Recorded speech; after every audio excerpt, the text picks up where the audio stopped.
ಸುವರ್ಣದಿಪ್ಪನೆ ಕುಶಲದಿಂದಿರ್ಪೇನೆ ಒಳ್ಳೆಯದೇ ಆಯಿತು. ಆದರೆ ನಿಮ್ಮವರನ್ನೆಲ್ಲ ಸೇರಿಸಿಕೊಂಡು ಈ ಉಲಗಾದಿಗಳಲ್ಲಿ ಯುದ್ಧವನ್ನು ಸಾರಿದವರೇ ಅವರೆಲ್ಲರನ್ನು ನಾನು ಉಳಿಸಿದ್ದೇನೆ. ಅವರೆಲ್ಲ ಕುಶಲಿಗಳಾಗಿಯೇ ಇದ್ದಾರೆ.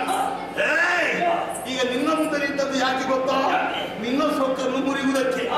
ನಿನಗೆ ಸುಖವಾಗಿರ್ಬೇಕು ಅಂತಾದ್ರೆ ಕಾಲಿಗೆ ಬುದ್ಧಿ ಹೇಳು, ಇಲ್ಲದಿದ್ದರೆ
ಅವರಿಗೆ ಅಭ್ಯಾಸ ಆಗಿದೆ. ನೀನಿಲ್ಲಿ ಕಷ್ಟಪಡುವುದನ್ನು ನನಗೆ ನೋಡಬೇಕಾಗುತ್ತದೆ.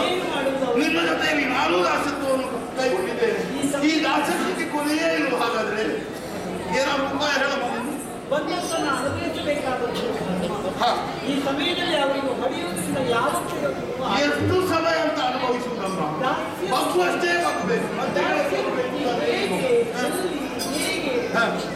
ಅವರನ್ನೇ ಕೇಳಿ ತಿಳಿದುಕೊಳ್ಳುವ. ಈಗ ನಿನಗೆ ಯಾವ ಉಪಾಯ ಉಳಿಯುವುದಿಲ್ವಾ?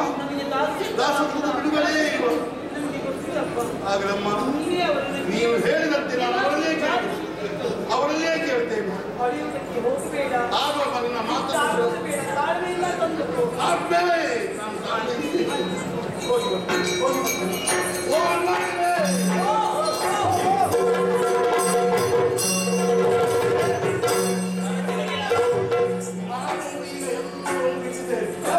ನಿಮ್ಮ ಮಾತನ್ನು ಕೇಳುವುದಕ್ಕೆ ಮುಂದುವರಿಯುತ್ತಾ ಇದ್ದೇನೆ. ಓ ಅಣ್ಣಂದಿರೆ, ನಿಮ್ಮಲ್ಲಿ ಒಂದು ಮಾತು ಕೇಳ್ತೇನೆ, ಸರಿಯಾಗಿ ಯೋಚಿಸಿ ಉತ್ತರ ಕೊಡಬೇಕು. ಈ ನಮ್ಮ ಅಮ್ಮನಿಗೆ ಎಲ್ಲಿಂದ ಪ್ರಾರಂಭವಾಯಿತು, ಹೇಗಾಯಿತು, ಯಾಕಾಯಿತು, ಆಮೇಲೆ ಈ ನಾಸತ್ವಕ್ಕೆ ಬಿಡುಗಡೆ ಇರೋ ಏನಾದರೂ ದಾರಿ ಇದೆಯೋ ಹೇಳಬಹುದು ಸ್ವಾಮಿ? ಗರುಡ, ನಿನ್ನ ಮೇಲೆ ಯಾವ ಕೋಪವೂ ಇಲ್ಲ, ಸಿಟ್ಟೂ ಇಲ್ಲ, ನಿನ್ನ ಅಮ್ಮನ ಮೇಲೂ ಯಾವ ಹಿಂಸೆಯ ಭಾವನೆಯೂ ಇಲ್ಲ. ನಿನ್ನ ಅಮ್ಮನನ್ನು ದಂಡಿಸಬೇಕು ಎಂಬುದಾಗಿ ನಮಗೆ ಯಾವ ಆಶಯವೂ ಇಲ್ಲ. ಆದರೆ ಕಾರಣವಿದೆ ಇಂತಹ ಸ್ಥಿತಿ ಆಗುವುದಕ್ಕೆ.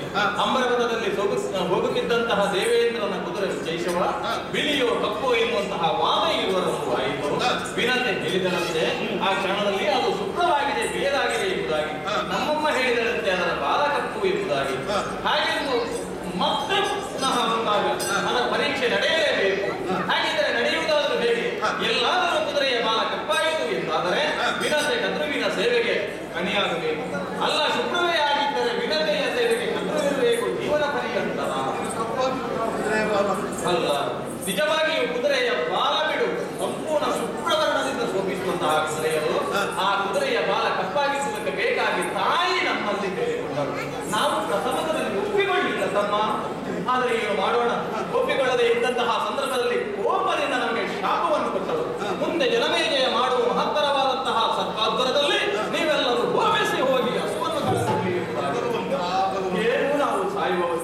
ಆದರೆ ಅಮ್ಮನನ್ನೇ ಆಕೆ ಇನ್ನೊಬ್ಬಳ ದಾಸಿಯಾಗಿ ಮಾಡಬೇಕು ಎನ್ನುವುದಕ್ಕೆ ಬೇಕಾಗಿಯೇ ನಮ್ಮಲ್ಲಿ ಕಪ್ಪಗಿದ್ದಂತಹ ಹಾವುಗಳು ಅದರ ಬಾಲವನ್ನು ಕಚ್ಚಿ ಕಪ್ಪಾಗಿ ಮಾರ್ಪಡಿಸಿದರು. ಅಮ್ಮನ ಮಾತನ್ನು ಉಳಿಸುವುದಕ್ಕೆ ಇಷ್ಟೆಲ್ಲ ಮಾಡಿ ಆದ ಕಾರಣವಾಗಿ ನಿಜವಾಗಿಯೂ ಇಲ್ಲ, ಆದ ಕಾರಣವಾಗಿ ನಿನ್ನಮ್ಮ ನನ್ನಮ್ಮನ ದಾಸೆಯಾಗಿದ್ದಾಳೆ. ಈಗ ದಾಸತ್ವ ಬಿಡುಗಡೆ ಹೇಗೆ? ಏನಾದರೂ ಒಂದು ದಾರಿ ಇದ್ರೆ ಹೇಳಿ. ಅದೇ ವಿಷಯ.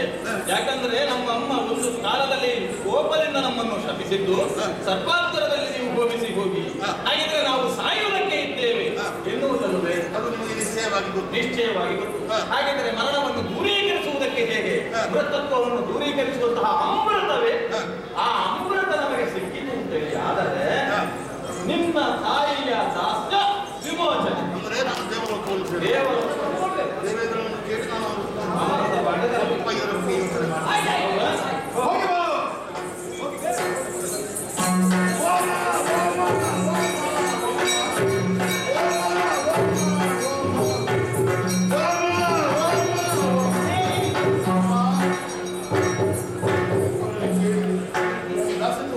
ದಾರಿಯನ್ನು ಹೇಳಿದ್ದಾರೆ. ದೇವಲೋಕಕ್ಕೆ ಹೋಗಿ ಅಮೃತ ಭಾಂಡವನ್ನು ನಾನು ತರಬೇಕಂತ, ಅವರಿಗೆ ಅಮೃತವನ್ನು ಉಳಿಸಬೇಕಂತೆ. ಇದರಿಂದ ನಿನ್ನ ದಾಸತ್ವ ಮುಕ್ತಿಯಾಗುತ್ತೆ. ಈಗ ನಾನು ಏನು ಮಾಡಬೇಕು?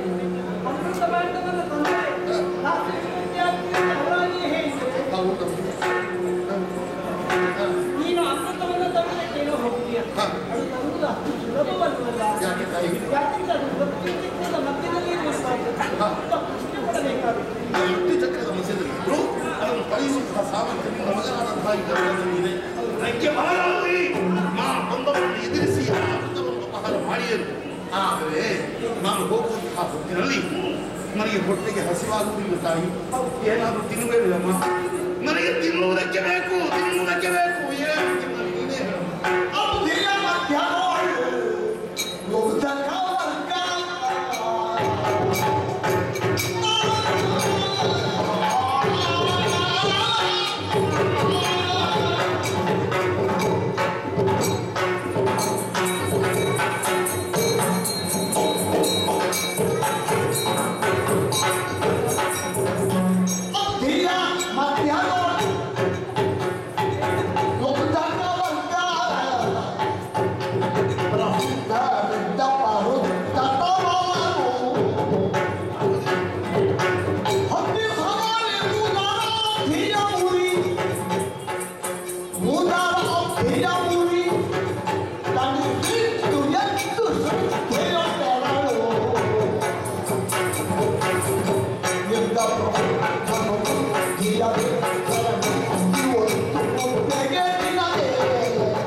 ಈಗ ಅಮೃತವನ್ನ ತರುವುದಕ್ಕಾಗಿ ಹೊರಟಿದ್ದೀಯ. ನಿನ್ನ ದಾಸತ್ವವನ್ನು ತಾಯಿಯಾದಂತಹ ನನ್ನ ದಾಸ್ಯವಾಗಿ ನೀನು ನನ್ನವಳ ಜೊತೆಯಲ್ಲಿ ಇರಬೇಕು.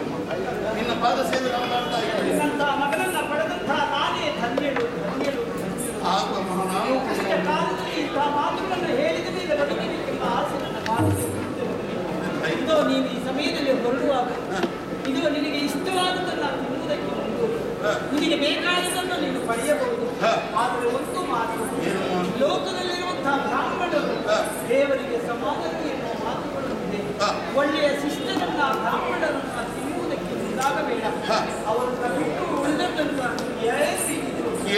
ಹಕ್ಕಿಗಳಿರಬಹುದು, ಹರಿದಾಡುವಂತಹ ಪ್ರಾಣಿಗಳಿರಬಹುದು, ಎಲ್ಲವನ್ನ ಕುಂದಿಸಿ ನಿನ್ನ ಆತ್ಮವನ್ನು ತೃಪ್ತಿಪಟ್ಟಿತು. ಅಮ್ಮ, ನಾನು ನನಗೆ ಬೇಕಾದಂತಹ ಆಹಾರವನ್ನು ತಿನ್ನುವಂತಹ ಸಂದರ್ಭದಲ್ಲಿ ಎಲ್ಲವನ್ನೂ ಮುಕ್ಕುವವರು ನಾವು. ಅದರಲ್ಲಿ ಬ್ರಾಹ್ಮಣರು ಯಾರು, ಇನ್ನಿತರ ಜಾತಿಯವರು ಯಾರು, ಕಿರಾತರು ಯಾರು ಅಂತ ಹುಡುಕುವುದಕ್ಕಾಗುತ್ತದೆ ತಾಯಿ. ಹೊಟ್ಟೆ ಹಸಿವು ಹೆಚ್ಚಲ್ಲಿ ಎಷ್ಟು ಚಿಕ್ಕವನಾಗಿ ಮಾತನಾಡುತ್ತೀಯ. ಅವೇ ಮತ್ತೆ ಇರಲಿ ಅಂತೆ ಬ್ರಾಹ್ಮಣರ ಗುರುತವಿರಲಿ ಗಂಟಿನಲ್ಲಿ ಬೆಂಕಿಯ ಅನುಭವವಾದ ಪಾಲಿಗಾಗುತ್ತದೆ. ಆ ಸಮಯದಲ್ಲಿ ಅದನ್ನು ಮುಗಿದುಕೊಳ್ಳಬೇಕು. ಆದ್ದರಿಂದ ಬ್ರಾಹ್ಮಣರನ್ನ ಮಾತ್ರ ಯಾವತ್ತೂ ಉಳಿದವರನ್ನ ನೇರವಾಗಿ ನಿಲ್ಲಿಸಿ ಶಕ್ತಿಯನ್ನ ಪಡೆದು ಇದು ಅಮೃತವನ್ನು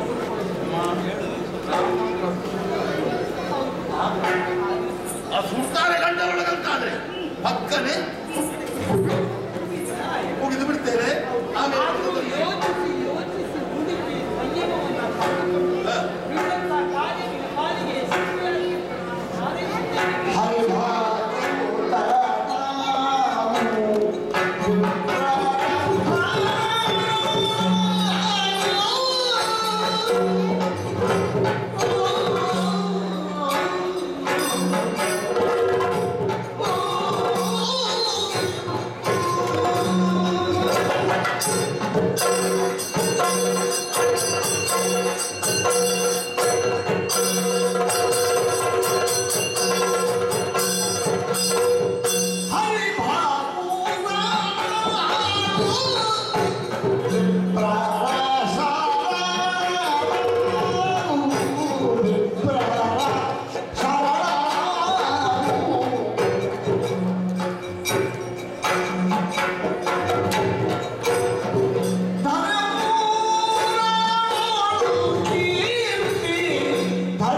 ಆವೇಶ ಅನ್ನುವುದು ಒಳ್ಳೆಯದಲ್ಲ, ತಾಳ್ಮೆ ಎನ್ನುವುದು ನಾನು ಬದುಕಿನಲ್ಲಿ ಕಂಡುಕೊಂಡಂತಹ ಸತ್ಯ.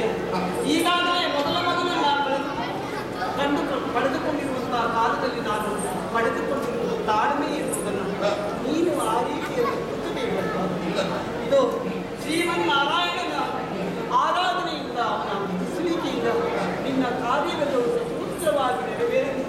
ನನ್ನ ಮಗನಿಂದ ನನ್ನ ಸಾಧ್ಯ ಹೋಗಿ ಬರ್ತೇವಮ್ಮ, ಕಣ್ಣಿ ಇಳಿಸಬೇಡ ತಾಯಿ.